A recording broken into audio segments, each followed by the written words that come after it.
অসমীয়াৰ মন প্ৰাণ উতলা কৰি তোলা হেঁপাহৰ ৰঙালী বিহুৰ উলগ আৰু অসমীয়া নতুন বছৰৰ শুভেচ্ছা জনাইছোঁ। পোনপ্ৰথমে আপোনালোকক, আমাৰ সংবাদ মাধ্যমৰ বন্ধুসকল আছে আৰু আপোনালোকৰ জৰিয়তে সমূহ অসমবাসীক এই নতুন বছৰটো,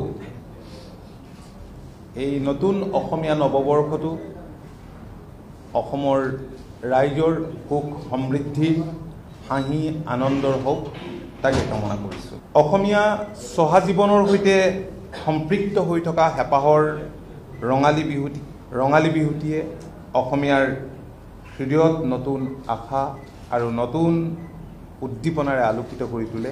এয়া হয়তো আমি সকলোৱে অনুভৱ কৰোঁ আৰু বহাগে আনি দিয়ে সৃষ্টিৰ নতুন গতি।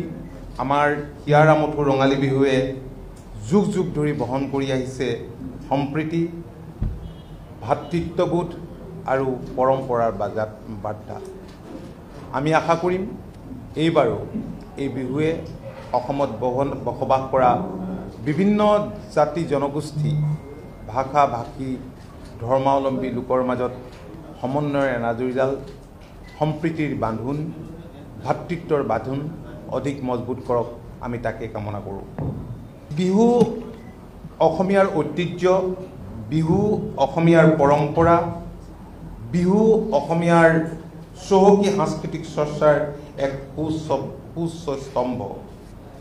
বিহু অসমীয়াৰ পৰিচয় আৰু এই বিহুক বিশ্ব দৰবাৰত সসন্মানে প্ৰতিষ্ঠা কৰাটো প্ৰতিগৰাকী প্ৰকৃত অসমীয়া আৰু অসমক ভাল পোৱা ব্যক্তিৰ সপোন।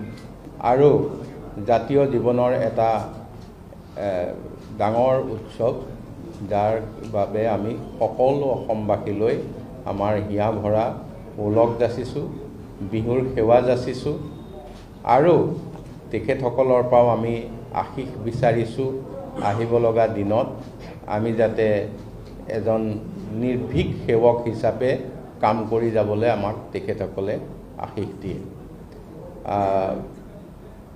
আজি সভাপতি ডাঙৰীয়াই সকলোখিনি কথা কৈ গৈছে, মই গতিকে বাকীখিনি চুই যাব বিচৰা নাই। অহা বৰ্ষটোক আমি মাতৃভাষা বৰ্ষ হিচাপে লৈছোঁ।